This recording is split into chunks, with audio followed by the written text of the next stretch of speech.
All right, everyone, we will get started here. First, welcome all to our February 2024 Staff Senate meeting. Want to extend a special welcome to any of our guests who are joining virtually or in the room. Thank you for coming to our Staff Senate meeting. We do have the President Amiridis along with VP Caroline Gardy will be joining us shortly. So thank you to all of our visitors and guests, both online and in person. We are governed by our bylaws, so please, if you are a guest, please, we are very glad you're here, but only senators are permitted to ask questions and speak in the meeting. But all of you are represented by a staff senator who are in the room, so please feel free to work through them. But again, thank you for being here. Been informed by the Parliamentarian and the Secretary that we have met quorum and we can begin our work for the day. The first item on the agenda is the approval of the January minutes. Is there a motion to approve those? Motion. Senator Hodge, second by Chris Burkett. All in favor say aye. Aye. Opposed no. The ayes have it. All right, President Amiridis is on his way, but while he is en route, we can move forward with updates from the executive committee, as well as any committee chairs have any announcements. We can make those prior to the president. I know the membership committee may have a few regarding elections, so we'll defer to Chair Hodge on that. We do have a few updates that I will share.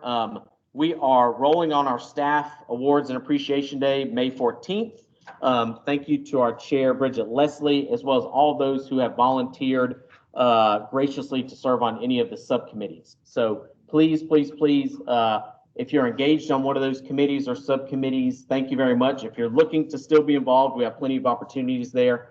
This is something that we really want to be successful. It's the first one, and we think this can be a real catalyst for staff, and we're very pleased that VP Agardi was very much on board with that. Has been a huge advocate for us on the executive level. So Caroline, again, thank you for your support on that. But a lot of exciting things to come on that. The one update I do have for you is that we have discussed with one of our generous benefactors about sponsoring that day because of their interest in ensuring that staff are shown the appreciation and value from their standpoint. So more to come on that, but we have we've already gotten some brand recognition and some in the community and some of our outside partners who really want to be involved and make it the best day that we can for staff. So more to come. I would just ask you keep your fingers crossed that comes to fruition.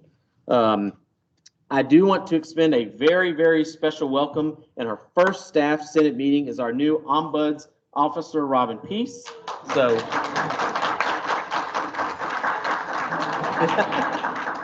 Robin, welcome. As we have stated before, this was an initiative of Staff Senate in conjunction with the university, and we're very excited to have Robin on board. Robin is in 1600 Hampton currently. The website for the Staff Ombuds office will be launched very soon. We'll ensure that when you distribute out to your constituents that you have that link so you can get that out to all your folks. So Robin, on behalf of all of us, welcome home, as we say in athletics, and welcome to the University of South Carolina. Before the president and Caroline may jump in on some of these as well, but did have the opportunity to visit with both President Amiridis and Caroline to discuss many of the questions that were submitted. The president has those questions in hand, has worked with his staff and VP Agardi on any of the they're very good questions. Some of them required some research. So thank you to all of you who got those submitted. If there's anything that we are not able to get, don't have time for answers today, we'll make sure we get those out to you. And the president has also said he'll be happy to take questions from the floor as well. So don't want to steal his thunder, but if there's a question particularly on your heart or on your constituents' heart, we'll ensure that you have got time to get those answered. Finally, from the executive committee, we did review thoroughly all the proposals for the membership committee on staff allocation. we voted on one proposal that we thought was the best one to make us the most effective and efficient. So we'll turn that back over to the membership committee with our recommendation, and then more to come on that. But I know that there were a lot of you who weighed in on that, who are participating in the membership committee. Again, our efforts on that are just to make us the most effective and efficient body that we can. So with that, Chair Hodge, if I could turn it over to you, you can give us any update on upcoming elections, particularly officer elections. Sure, absolutely. Hey, everybody. Bill and I, along with the rest of membership, if you want to just raise your hand real quick if you're on. Yay, membership. So we've been doing a lot. So just so that you're all aware, I believe you've gotten the emails from Jessica, so you should hopefully know the timeline of everything, particularly officer elections there first. Just so you're aware, the nomination form and the application form are both available right now as we speak. So if you're interested in nominating a fellow senator to be on the executive committee to run for an office, you're welcome to do that. If they so choose to accept, your responsibility that you give them, they can do an application, or if you would like to go ahead and apply yourself, feel free. The application is also available. So nomination form due February 23rd. Staff officer application February 29th. The reason for that is so if you nominate someone by the 23rd, they can then decide to apply themselves by the 29th if they would like. So if you are at all interested in learning more about the officer positions, we will have a Teams meeting next Tuesday, so February 20th. Sorry for the confusion on my typo earlier, but it is the Tuesday, the 20th, and it will be at 3:30 on Teams. We will record it, so if you can't make it, that's fine. We'll share it out to everybody. It will be very informal, but just a quick overview of what all the officer positions are. And if you have questions, you can ask our current officers what that is all about.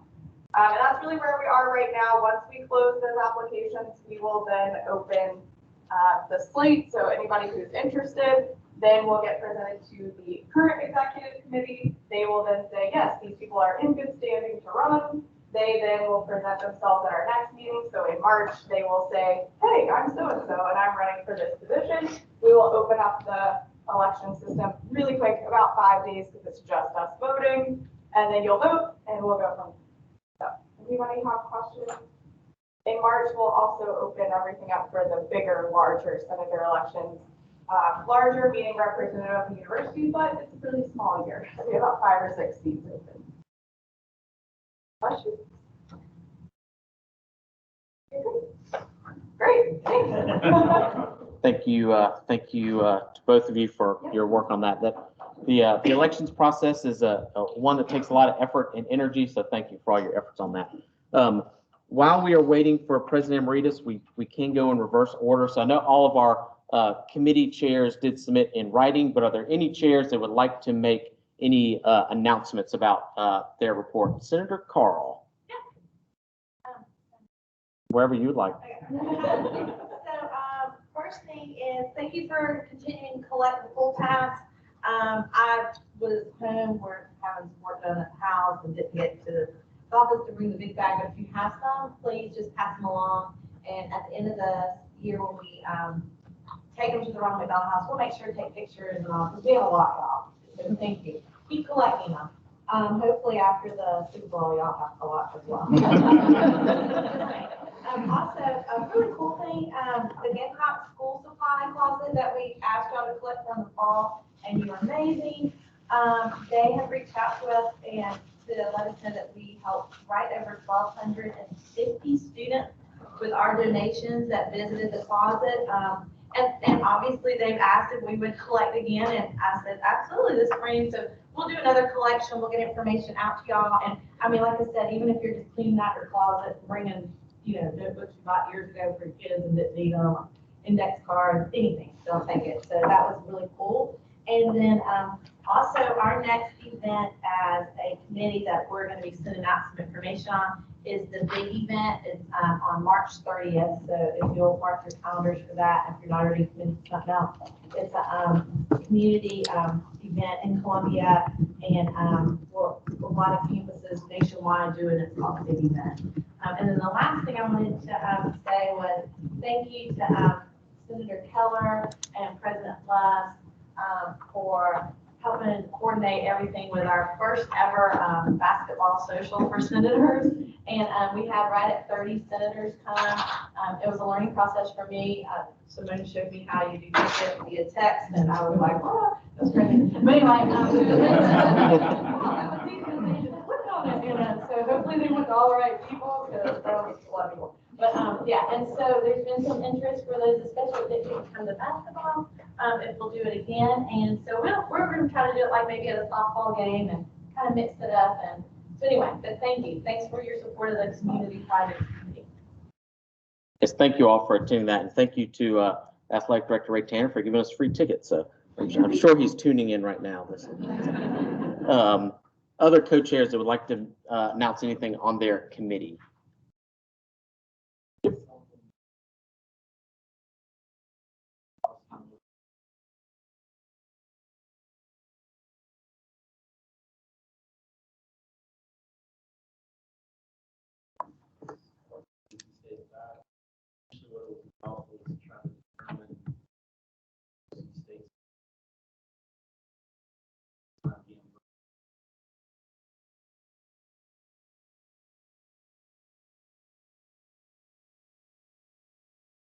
Small success.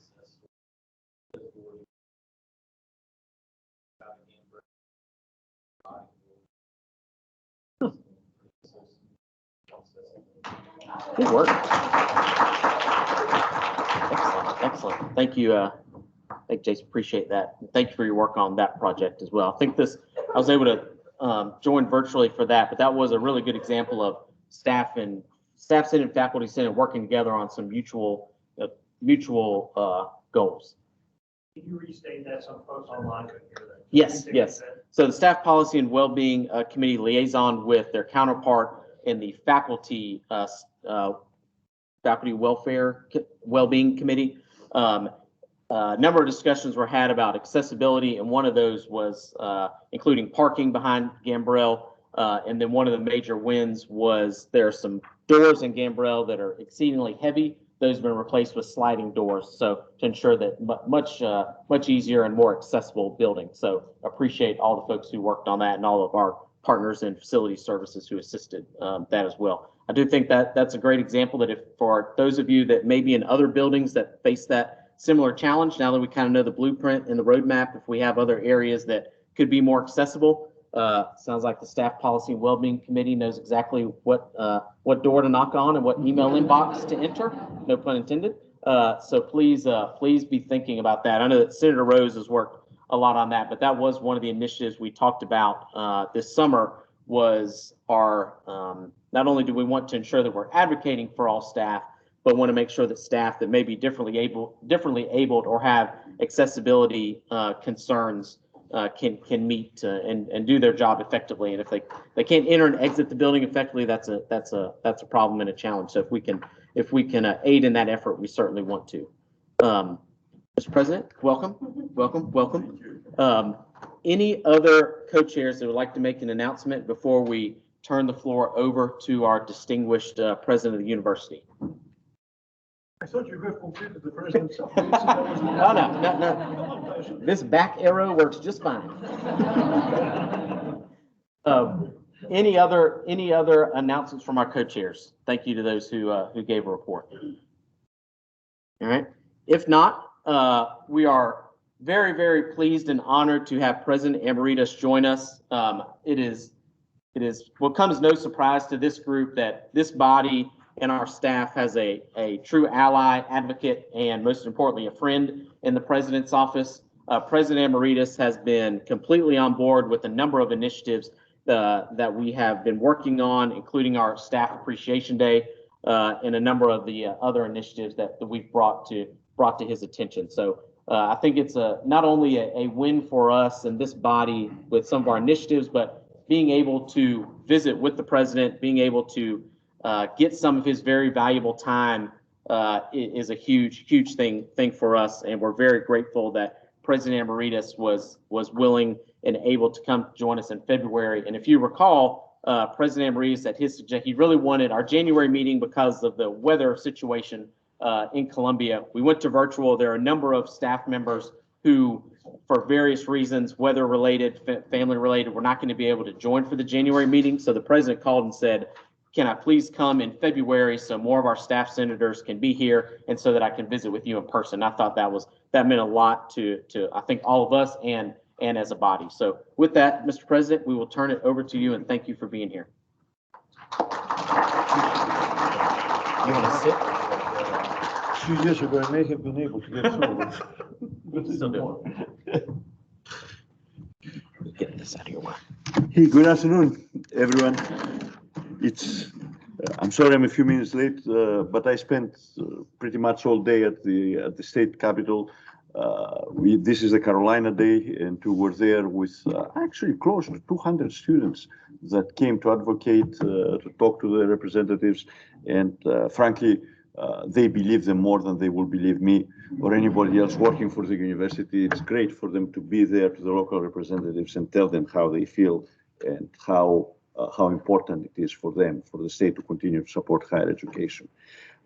It's interesting the strength that we have and the impact that we have, not only by numbers, but also by the quality of what we produce. Both the House and the Senate had resolutions today, and what I like is that whoever goes up, which is usually a very strong supporter, Todd Rutherford was at the House, Nikki Seltzer at the Senate, but then they called, would all the graduates of the University of South Carolina come and join me at the podium? The rest of the seats are empty. Right? We have a very significant percentage there, and you can see it. You can see it in numbers as they go around the podium. So I think we're going to have another good year this year. Last year was unique in terms of funding and support that we received. The state doesn't have as much money as they had last year, but still our top priorities will go through once again. Now, let me start by saying that you probably hear and read about what is happening in higher education across the country. And I'm not going to get into the bills that we have seen, which have to do with tenure, with DEI. You can ask questions if you want. But I'm looking more at what I refer to is announcements that they're made by some of the flagships regarding their financial situation and the changes that they have to take. And it was initially, sometime early in the fall was West Virginia, that everybody by now that follows higher education knows that they had a significant deficit. They're shutting down units, they're eliminating positions. But Arizona, with a $200 million deficit for a couple of years in a row now, and there's even a story today of how they will at least try to approach how to bring things back to normal. University of Connecticut, two weeks ago, 60 million in the red.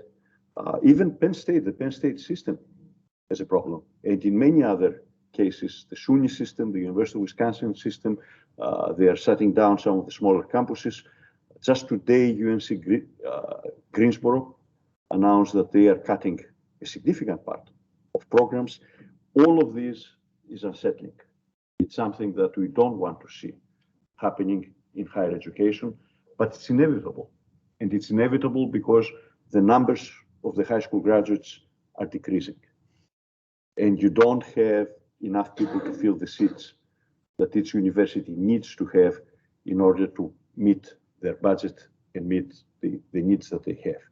That's the situation that we are facing in a number of states. And although people, think always, oh, it's the smaller schools, you see in some of these cases flagships, like the University of Arizona, or the University of Connecticut, like West Virginia, Penn State, flagships that they are in trouble.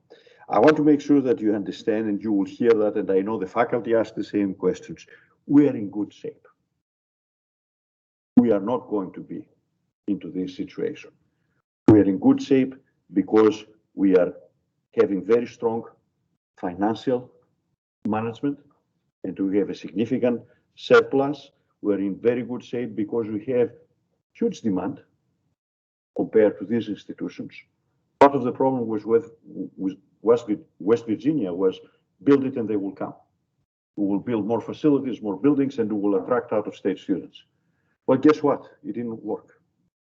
What they did was they were at the point that they had 32,000 students 7, 8 years ago. They had a plan. They're going to go from 32 to 40,000, and right now are 26. That's how it doesn't work. And if you have built and you have debt, you cannot support it anymore. That's what they are facing. We're in good shape here. We're in good shape because of our finances. We are in good shape because of the demand that we have. 55,000 applications this year. Last year we had, well, I'm rounding, it may be 53 plus, it's around that number, right? Last year we were 47, was an all-time high. And here we are, another 15% increase at least in these numbers. And we are going to be careful. We cannot relax. That's what I tell the faculty members, that's what I tell the cabinet, we cannot relax. I say, hey, don't worry about it. Right? Because we need to continue to offer what has brought us to this point. We continue to deliver the best experience for our students. If we lose this, fairly quickly we will be in trouble. So that's what is important. And you, collectively, as the staff members, play a critical role in this. Because the students interact with faculty members less than maybe 12 hours a week, maybe 14 hours a week. And the rest of the week, they interact with you in different parts, in different phases, in different ways. That's important, that we maintain the excellent services that we provide. And I'm very optimistic about it because we have been doing it well for a number of years, for a number of decades by now. In terms of our priorities, they continue to be access and affordability. Some of you asked this question. We actually have enhanced this further with the decision of the 10% for all high school graduates, that we admit them without any discussion, automatically admit. Since we did this in August, several states, some states were ahead of us. By now, several other states have gone this way, either by legislative decision or in some cases by the universities doing it. And there are blue states and there are red states and there are purple states. This is not a political issue. Everybody wants the students to have access to higher education. And access without affordability is meaningless in many cases, and that's why we went ahead and made the USC commitment. If you are at 80,000 and below, we'll pay the last dollar. These students, by the way, come with a lot of funding themselves. From the federal government, for the state government, we will make sure that we put the last dollar there so you have free tuition and fees. This is helping us. The first indications that we have from this year's applications shows that this group has increased. Not huge numbers because a lot of the top students would come to us anyway, but it has increased. We have somewhere between 100 and 200 additional students who are very strong that they added themselves into the applications, and we have admitted them. We are working, and I said this repeatedly today at the people that I met at the House and the Senate, we are focusing on workforce development. The internships that we started with the help of the General Assembly, which is an incentive, we provide them some extra money to do it, is a good thing. It's something that helps them find a job. The certificates that we put together, there are 4 new certificates that we put that supplement the courses and the degrees that they take. These are not replacing anything. Right? We provide the degrees for them to be professionals for 50 years or 40 years throughout their career. But at the same time, there's nothing wrong with giving them some skills to get the first job. That's what these certificates are doing. 4 of them, they're ready, they can take them regardless of what major they are in. And by now we started this, the first one, we launched it in August of last year, and the 3 more at the beginning of this semester. We haven't done a good job advertising. A lot of people have no clue that this is happening, and still we have more than 500 students that they have jumped into these certificates. I anticipate that's going to be thousands fairly quickly because they understand the needs. By the way, a large number of these 500 are seniors because they realize they need to get a job. right? And that's actually part of what we're talking about, the student experience. We're doing well. We got support for the STEM fields from the General Assembly, for health sciences, for the professional schools, law and medicine have received this support, for nursing and education, because there is a shortage in the state. So when we focus what we go and ask on areas where the state has problems, the state responds. What we have done in the College of Education, for example, a couple of new projects, right, to mentor the graduates of our College of Education as they go into the schools and stay with them for 3 or 4 years, has proven by now that these new teachers will not quit. Because the majority of the new teachers that we lose is in the first 3 years. Some of them is because of us, because the parents are impossible to deal with in K through 12. Some of them, they didn't know what to expect. And they have, you know, a new view now. They say, I cannot do this for the rest. But once that we stay with them and we are mentoring them, which is what the College of Education is doing, the statistics show that they stay in the job. And then to stay with education, right? Another very smart program is taking professionals from different fields, educate them in terms of pedagogy for a short period of time, and then putting them in classrooms, especially in areas that they are not having enough teachers. The I-95 corridor, the northwest part of the state, by now there are hundreds of them that they're working in these districts because of what we do as the College of Education. I go and talk to the legislators about this. They all love this program, and they all love the dean for doing this. That's where we can have an impact. We're working on a new capital plan, looking at our infrastructure and trying to put some priorities on what needs to be done with our infrastructure. Part of the problem that we are facing is that USC was transformed in the 70s, the early 70s and late 60s. During that period, the size of the school changed from approximately 7,000 students to 20-some thousand students. That was a renaissance period.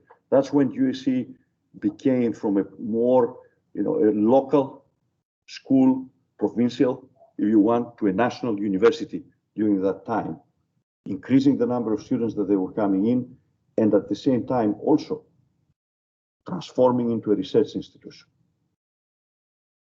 During that period, in order to meet the needs, USC created or purchased close to 60 buildings that they're still with us.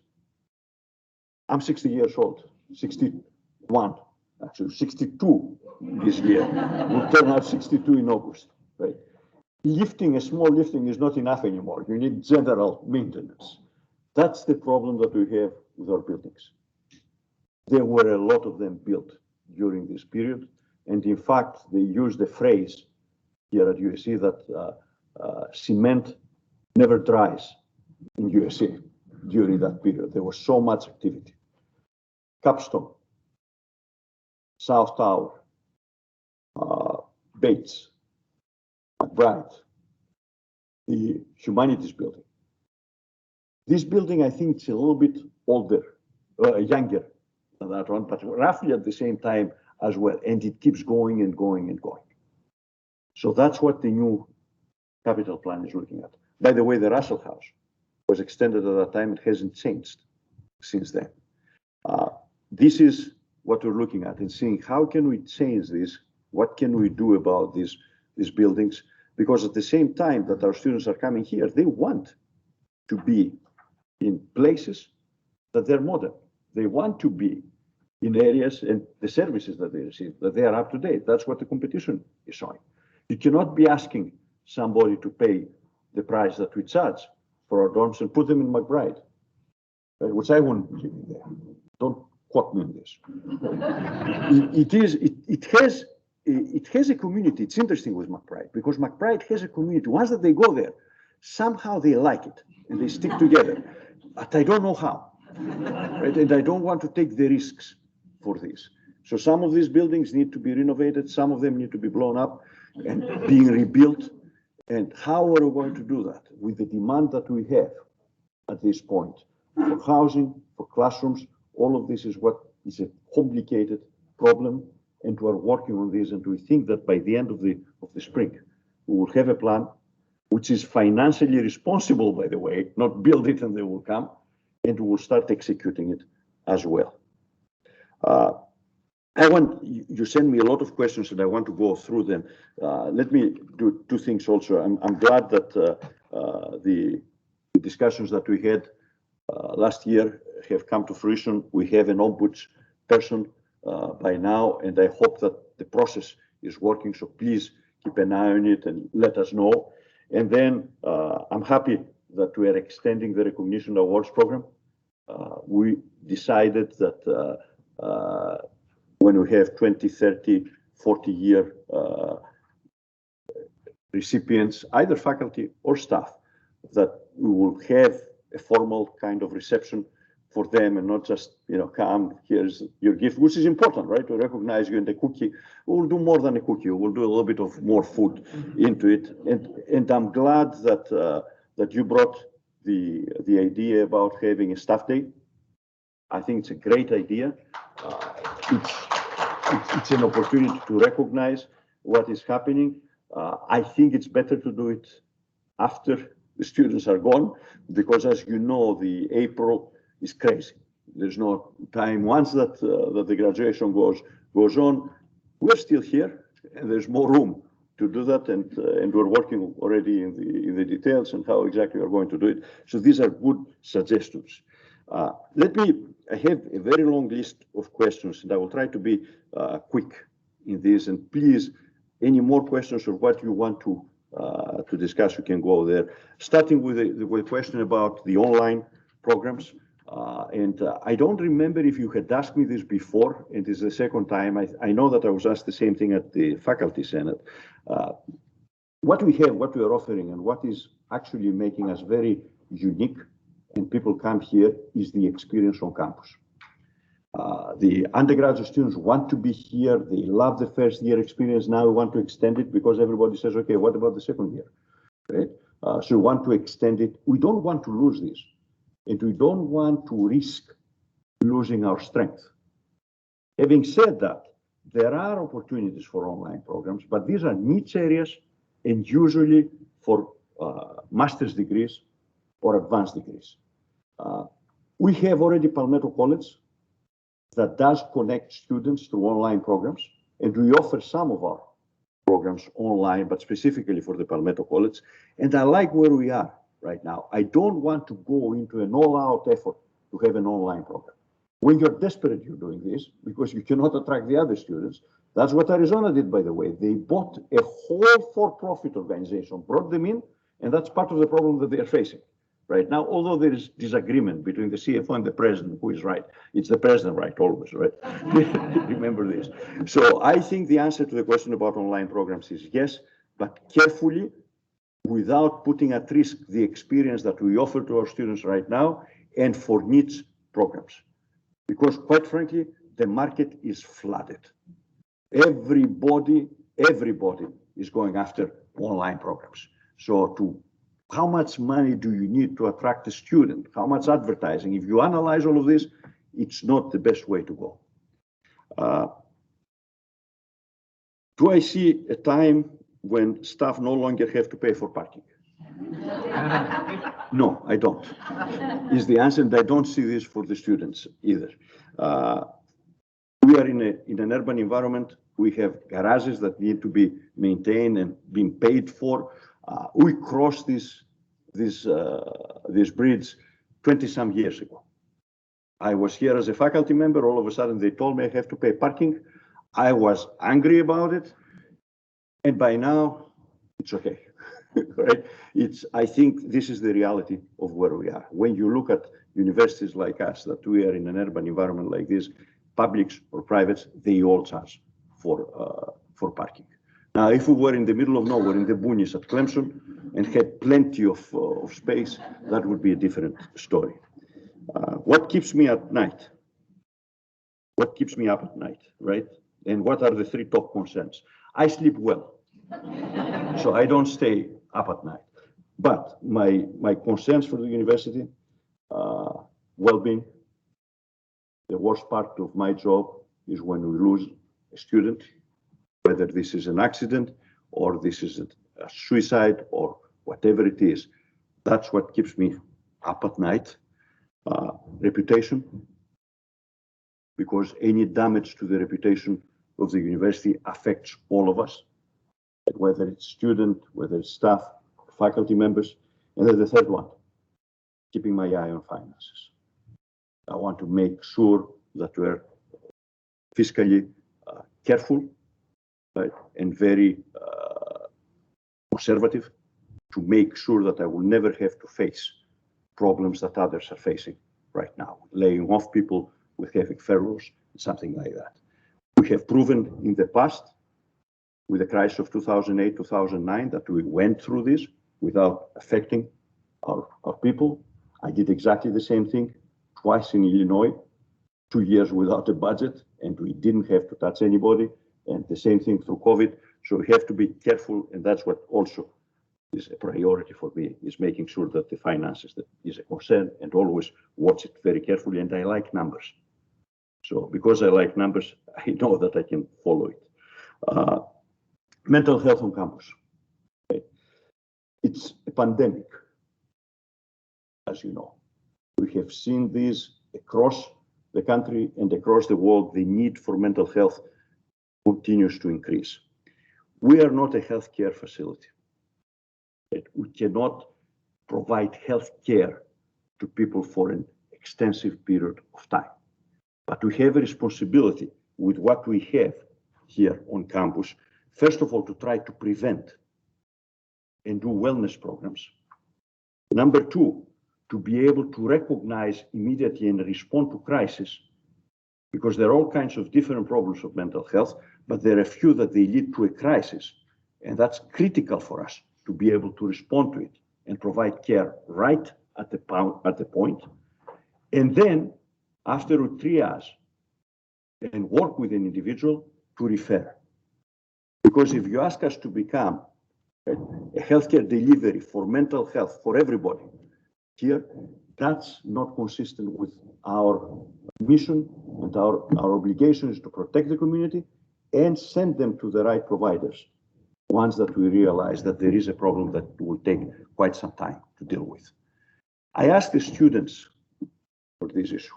I asked the students from the student government and from the Daily Gamecock. And I said, why are we seeing this increase, especially among the young people? What is your take? Right? The response that I received, and that's not scientific indication, right? But they told me that in their opinion, and there was very similar message, a lot of it has to do with anxiety. A lot of it has to do, also another way to talk about it is stress, what they're facing.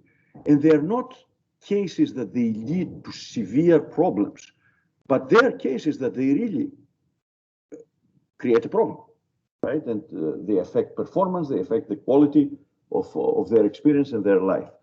So I think that trying to do wellness efforts in large classes, teaching them how to relax, giving them an opportunity to understand and to put priorities together will help significantly with the students.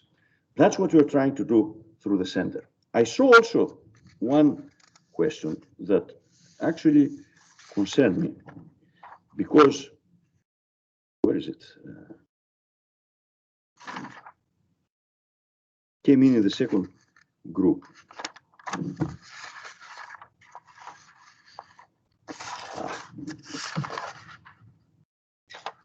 Maybe I don't have it. Somewhere that it said that we have significantly decreased the number of psychiatrists and psychologists that we have, and therefore we're heading towards a crisis.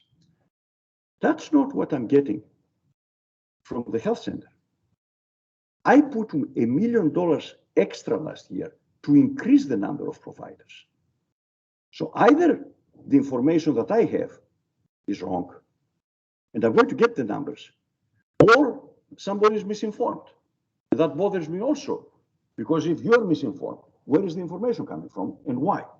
We have increased the number of providers. We haven't decreased it. And my understanding also from the center, and I would suggest that you bring the director of the center here on mental health, because there was a number of questions about it. What I hear is that the time to see a provider has been decreased. So let's make sure that you have the facts straight. And I think that if you don't mind, it's a good idea to invite the director. She's a new director that we have on the center, to give you some statistics and talk about what we're doing in mental health.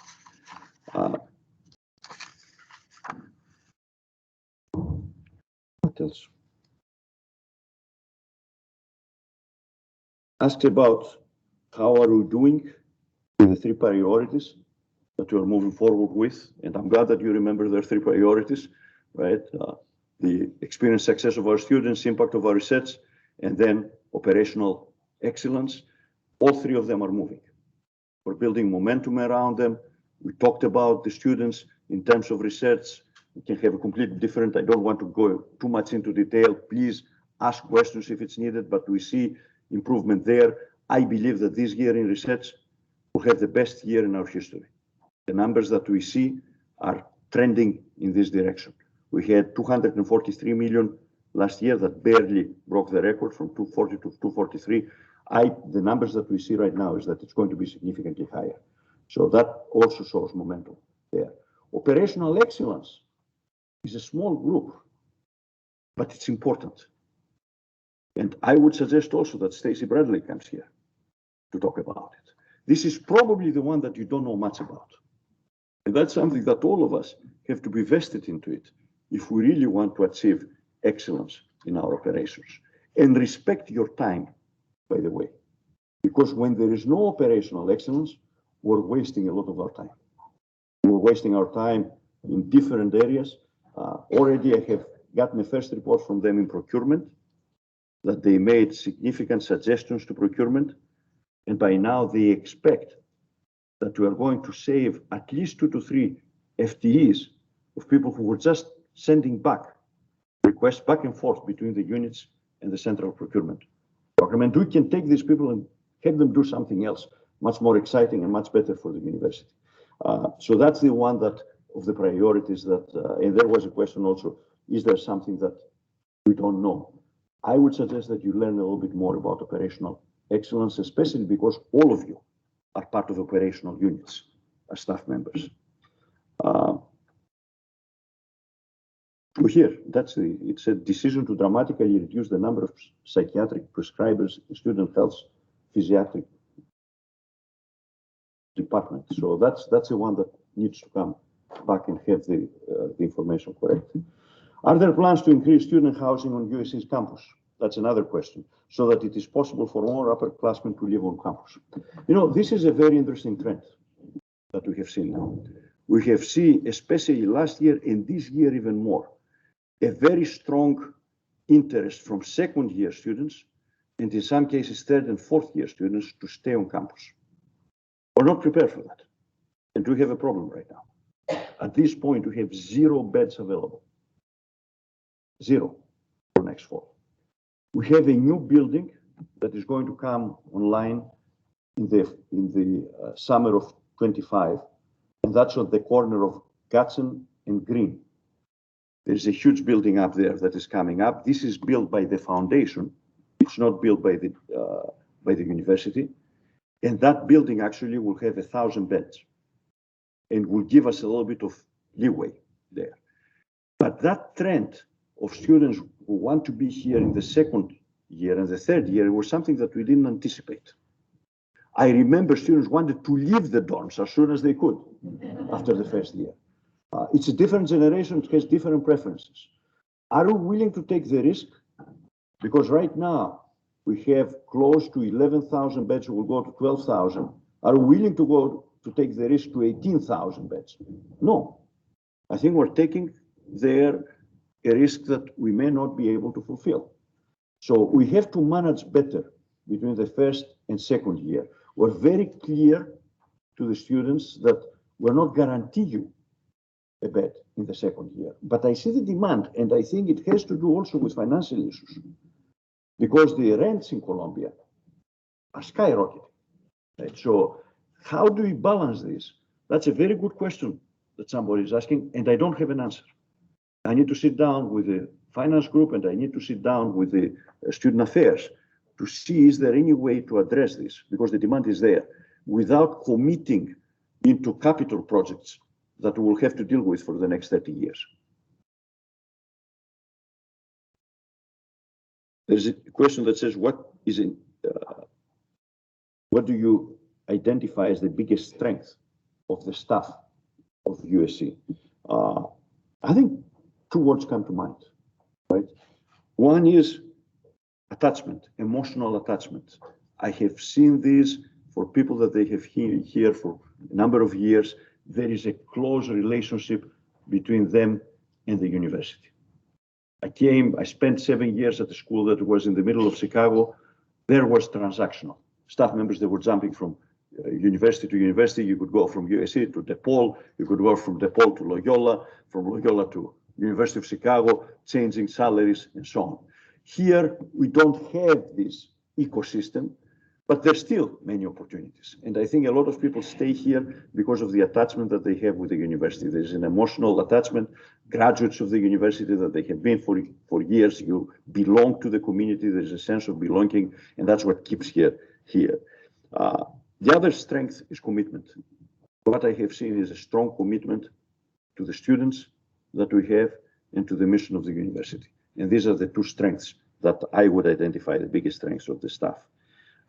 There's a question about the Gamecock Pantry. Both my wife and I are very much engaged into this. Yes, we are raising money for the Gamecock Pantry. And in fact, we'll start getting money from people that we didn't know. In fact, this Saturday, we have food insecurity. Is it a symposium? I guess you can call it a symposium or meeting from North Carolina and South Carolina. Foundations are there. Usually this is done in North Carolina. They decided to come here. We host it for the first time. And that shows you how much emphasis we're putting on this. I'm talking frequently to students and I challenge them to innovate, right, to experiment, to be involved in leadership, all of these wonderful things. If you're hungry, you don't care about any of this. You just want to eat. That's how important it is that we deal with food insecurity on campus if we want our students to really excel. That's the first step. These are basic needs. So the pantry is doing better. I think we're raising food, and Don Stelly, for example, and Lemon Paris, both of them had a collection of food at the games, and there was plenty of it that came in. It will disappear in 2 weeks, by the way. Right? Because the students, the need that we have is significant. And we continue to raise money for it. We still have a long way to go. There are a number, let me address one more, and this has to do with remote working. Right? There was a question about, how much opportunity do we have to work remotely? What is the policy? There is a policy in place, and I don't remember the number. I'm sure that Caroline knows it. 1.22 telecommuting is what we call it, which provide guidance on what can be done. But the key here is that we allow, and we're happy to assist in telecommuting, provided that we don't lose the quality of the services. Somebody that does IT work in front of their computer in an office every day can do exactly the same thing from home and be as productive as it is. But somebody who does admissions and interacts with students on campus every day, the quality is not the same between a face-to-face interaction and between an interaction that is online. Of course, there are opportunities there if there is out-of-state students, the people who don't come, but that is up to the supervisor. That's what we left. We gave the opportunity to the different units to make local decisions of what really changes the quality of the services or not, and therefore make a decision about telecommuting or not. Keep in mind also that there are people in grounds, custodial, food, that they cannot work remotely, no matter what, right? So that's important to remember as well. There are also a number of questions, there were 3 or 4 questions about what is happening with reclassification and what is happening with compensation. I'll pick up one about compensation also. I don't remember where it was. Something that I wanted to clarify, if it's possible, without identifying yourselves. But in terms of the classification and the compensation, Caroline knows much more than I do. It has been completed in some cases, and in some cases, it's the unit, because it's not centralized. We're not hiring everybody on a centralized basis, right? Everybody is actually hired in the units. They control the salaries, and they have to pay for the salaries. So we put the minimum on the salaries. By now, we didn't put a ceiling, we put a floor. And what happens from there, it depends on the financial situation of each one of the units. Now, is this causing inequities across the university? It does, and it also creates opportunities because people jump from unit to unit and they increase their salary as well. So these are the challenges that we face, and I'll let you talk about it, Caroline, the next time that you are here today. One thing that bothered me was a statement that said that staff are consistently asked or expected to do the work of other colleagues without compensation. And that bothers me in 2 ways. First of all, you should not be doing stuff that you are not being hired for without having extra compensation. If you are given additional duties, your compensation should be increased as well. But I also got the feeling that these were saying somebody who doesn't work, I'm doing the work for them. And if this is the case, it bothers me also, because it shows that we are failing in the annual evaluation process. If somebody is not doing their work, why are these people staying here and others are doing the job? What are the supervisors doing? So it's a management issue that we have, if this is indeed the case of what the person who was asking this question is implying. That's something that we need to look at. I think that I covered everything. I don't know, Caroline, if you want to say anything about compensation, but let's see where the discussion takes us. And I think I'm already way beyond my time, right? Oh, no, you're good. You're good. You sure about that? Yeah. Okay. Because there were a couple of others that Sure. were submitted posts, but and maybe Carolyn has maybe something else to weigh in on as well. But there was when we look at class and comp in phase 3, there's a discussion that faculty compression plan to move all faculty in the 90th percentile. There's concern about messaging around that says we're trying to bring staff one place and faculty to another percentile. So Caroline, President Amiridis, could you clarify? 90 percentile means what? That we have all the faculty in the top 10% of salaries across the country? That's what they've heard. I have not heard that about. That's crazy. Oh, no, it's crazy. If we put the faculty at the top 10% of all the faculty in the country, is that what you're trying to achieve?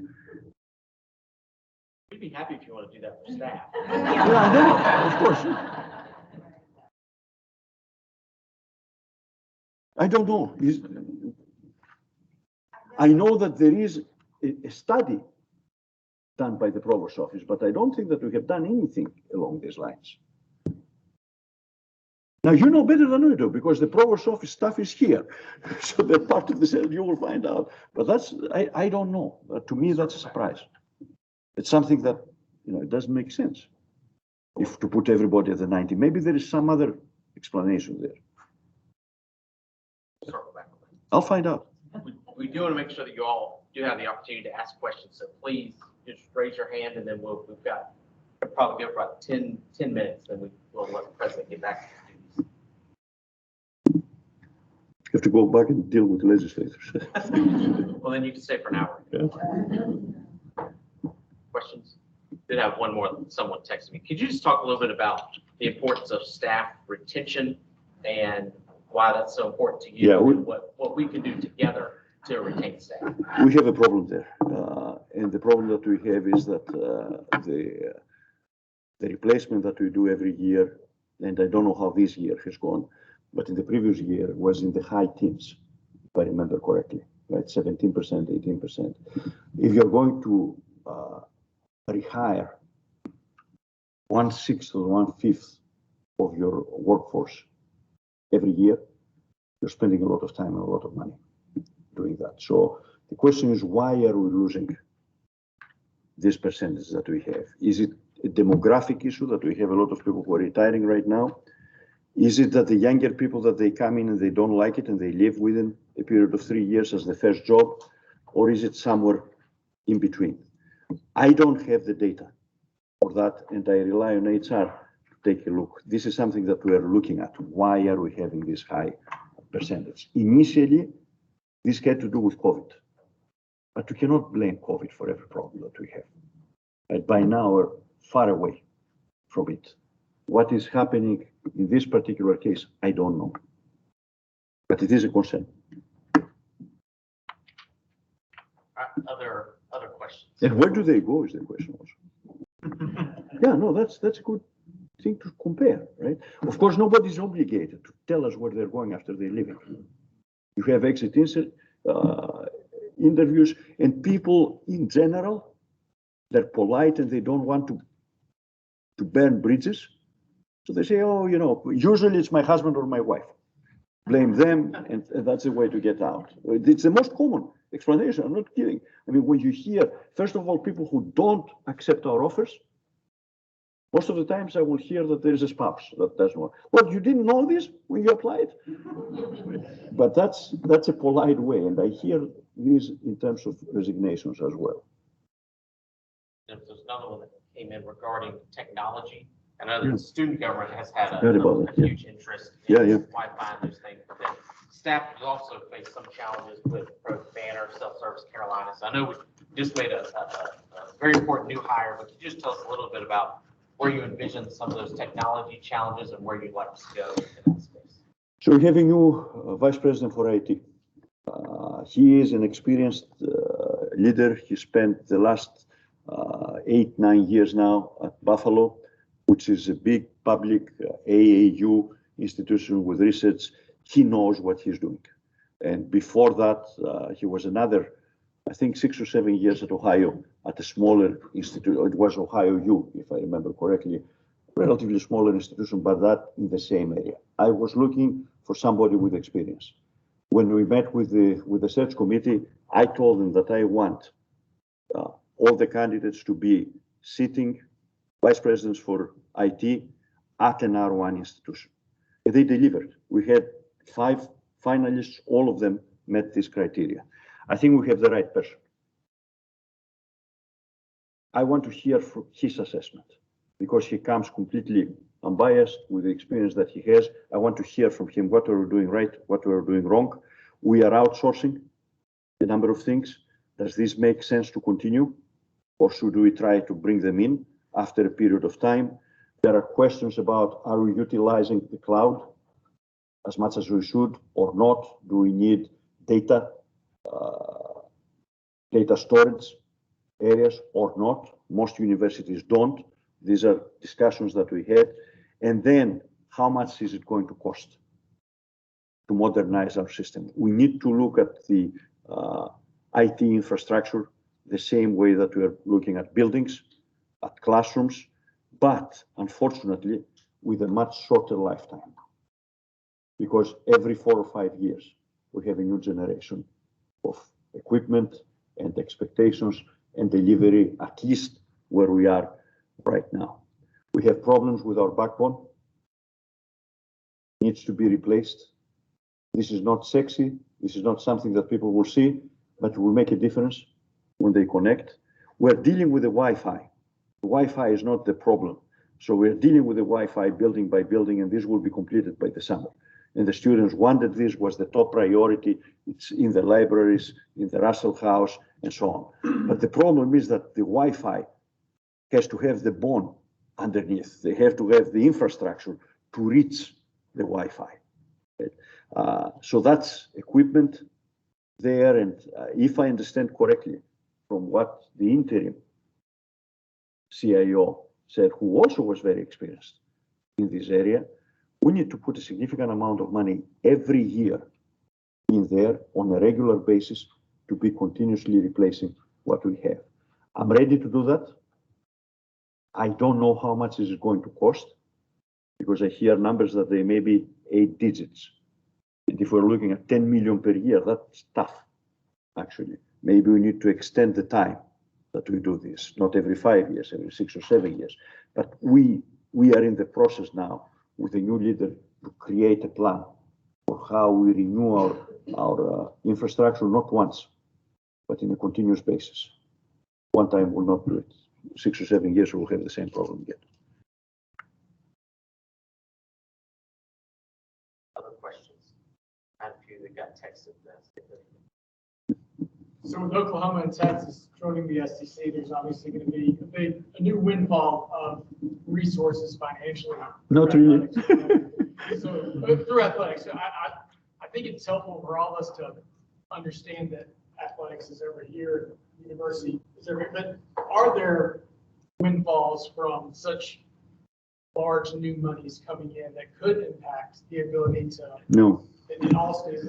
No, they're not. If you count for athletics to bring this money in for the university, it's not going to happen. In fact, it's the other way around, what we have seen across the country. There is an article today about Arizona.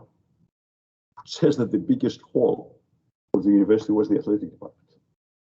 And while the entire university had a deficit of 60 million, the athletic department had around 35 on its own, compared to all the other colleges in terms of the operational budget. It's a different game. There is going to be an increase in what we will get from the TV contracts, already committed by athletics, because you see what's happening with the salaries, you see what's happening with the NIL aspect, which comes from outside, but still you need to manage it, still you need to work with it. We are actually supporting all student athletes at significantly higher levels than we were before. It's no longer just tuition, room and board. We provide them in terms of cost of attendance, and we provide also academic scholarships to them beyond what they receive. And that actually has consumed all the money that the athletic department has. The way that I can see new revenue coming out is more along the lines of what we are doing with the state, with the tuition mitigation that we're getting. We increased this year and will continue to increase for another couple of years, 2 or 3 years, the out-of-state tuition. But again, we have to be careful there, not to price ourselves out of the market. So that's where I can see, and the growth that we had, of course, in the number of students, which you cannot continue doing. By the way, also brought us some recurring funds. So don't look at athletics for money. Ain't going to happen, as we say here. Are there benefits to being affiliated from a research perspective with those schools? What kind of? Yes, there are opportunities. There are opportunities from an academic and research standpoint. The benefit that we have is that our provosts, our vice presidents for research, or our vice president for student affairs, they always get together at least once or twice a year. And we have common issues. Right? What Georgia faces, and what Tennessee faces, and what Mississippi or Arkansas, they're similar. Right? And the big schools, Florida, Texas, it's good to exchange ideas. It opens up the door in some cases to create partnerships.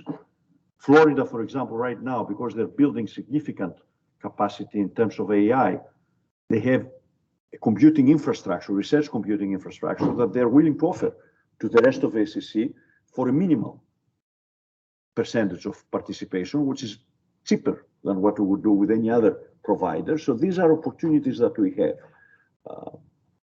So there are benefits there, academic benefits from this group as we are together, because we are similar in terms of the scope and the size of the institutions.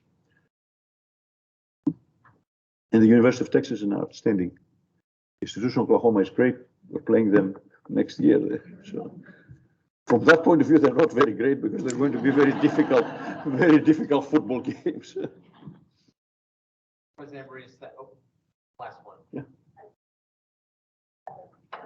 Question. Going back to staff retention,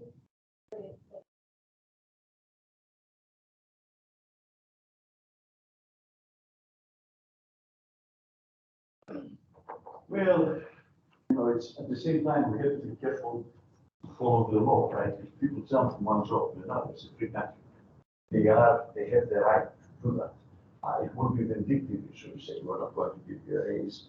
And I'm afraid that if we're challenged, the legal system will lose. So we have to be careful not to violate the law just because you did that. We're happy about it. I think we need to give the opportunity to everybody. What bothers me is that because of the system that we have, sometimes it's exactly the same position, a very similar position. And the salary is different. That's what we're trying to do. Yes. Not to bring things down, maybe push things up, because you can solve this two ways. You don't want to get the minimum, you want to be salary. President Reese, thank you. Thank you.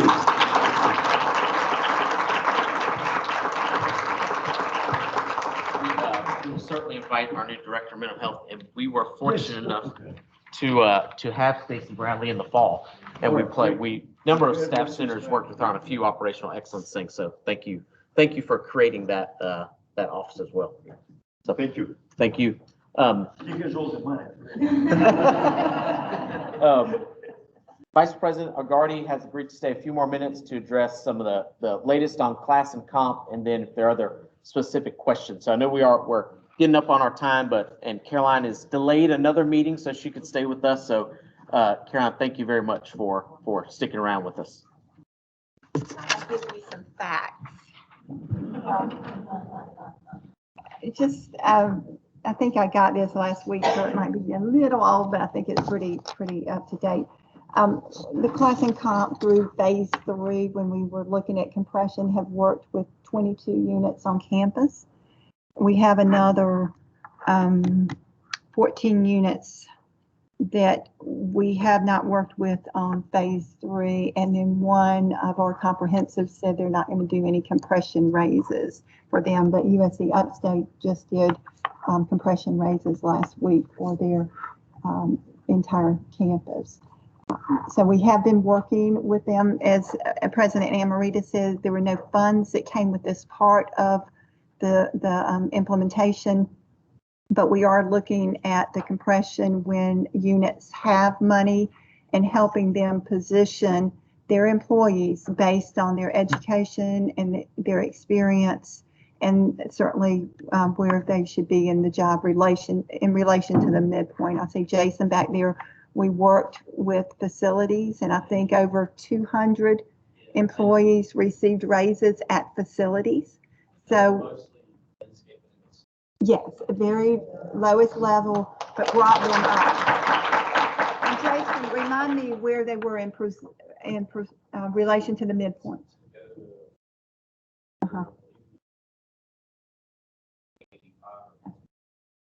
Yeah.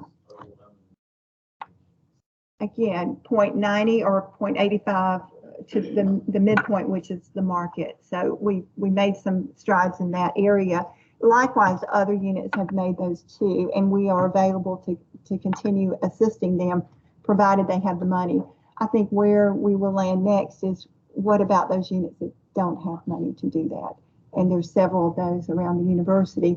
I know some units are waiting for maybe some money to drop down from someone in their chain of command, and so there are other units that I think will be in line for the compression raises as well. But I wanted to let you know that. In addition, we are in the process of looking at our evaluation tool when it comes to employee salaries, and what we've identified is another university that used something similar to ours, but we had ours behind the background. In the background, when we do our analysis in class and comp, the class and comp director and her staff. But what we're talking about doing is putting this analysis tool out front, so that everybody will know what factors that go into these decisions, what is the weight of those factors, so that not normal employees, but HR folks could run that once they put in the years of experience, the education level, any credentials they have. And right now what we're doing is ensuring those factors are what we want to recognize and what we have been recognizing in the past. And then this calculator will tell us where they are. And then what we're planning on doing is giving some latitude to the departments to then have a spread around that projection that this tool will give.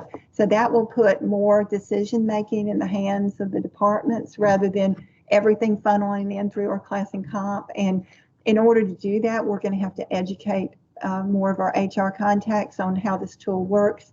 But we also want managers to be able to know how we calculate this as well, so that they can have informed conversations with their employees and know why they are where they are.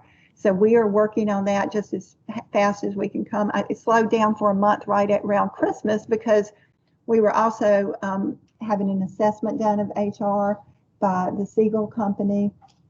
I asked my boss, Ed Walton, for some funds to be able to do that, to look at us and where we need to be in the future in terms of HR and the delivery that we provide to this institution and to the system. And so we were able to have them come on campus last week, do a lot of interviews and assessments. But prior to starting this compensation little mini project that we have a consultant working with us, we ran all that by Siegel, met with their vice president for compensation, and they've given us the green light for that. That will be something that when the assessment comes out, they'll say, oh, y'all need to not have be so risk averse when it comes to compensation, because right now when it comes into our comp, we're looking at equity across the university. We're looking at like jobs across the university. This will allow us to give a little more latitude out there and create a little bit more risk for the university. But the consultants, Siegel consultants, said that was okay, that we could create a little more risk out there because we've got to reward employees. We've got to pay our employees. And this will give some latitude in doing that. So I thought I'd update you on that. But certainly if there are other specific questions that you had, Tyson. Yeah. I didn't receive any during the meeting, but if anyone has any specific question about Fort Caroline, please feel free to ask. And also, I know Maury, if she's going to come, our AVP for Health Services, if she's going to come next time, I may get in touch with her and talk a little bit more about wellness, but I can also bring you that data for exit interviews. We do have that data. As the president said, not everybody tells the real reason why they're leaving, but we can at least share that exit interview information with you all, so you'll know where they say they're going, why they say they're leaving. Again, in the past, we've had it be compensation. We've had it be just leaving the university for a broad personal reasons. But usually it's another job with more compensation, and that happened right after COVID. So I think we're going to, and our turnover rate is coming down. The president mentioned we were in the high, I think we're around 15% now. I haven't gotten the one for this past calendar year. We usually do it every calendar year and fiscal year. I have not seen it for the calendar year, but I can bring data back anytime y'all want it, but we're moving in the right direction in terms of our retention. So. Any other questions? Thank y'all for having me too. Thank you.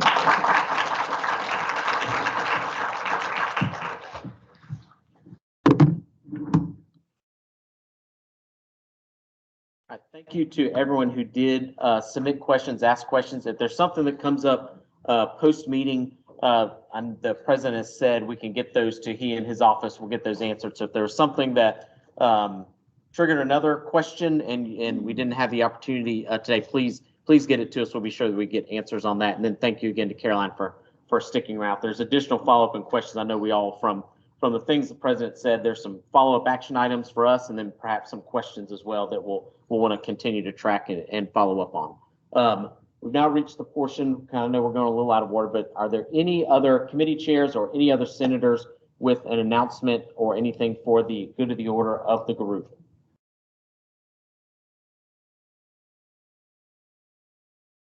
There was one, and Senator Carl, feel free to jump in, but on the wanted to make one note on the Gamecock Pantry that the athletic staff senators, we do have the Doty dining hall that student athletes utilize. So we are working with them on how we can repurpose. There's not always extra food, but repurpose some of that extra food left over and getting that to Gamecock Pantry. So that was something the president mentioned. I just wanted to, Tony and I and several other folks in athletics met with our dining services folks to have a conversation about that. So that is certainly an initiative that's near and dear to a number of hearts of ours. So please, in your units, if you see a potential pathway to work with Gamecock Pantry, please reach out to the Community Projects Committee or the folks in your unit. Any other announcements? All right, is there a motion to adjourn? Senator Epps, is there a second? Second by Senator Carey. All in favor, say aye. Opposed, no. The ayes have it. We'll see everyone in March.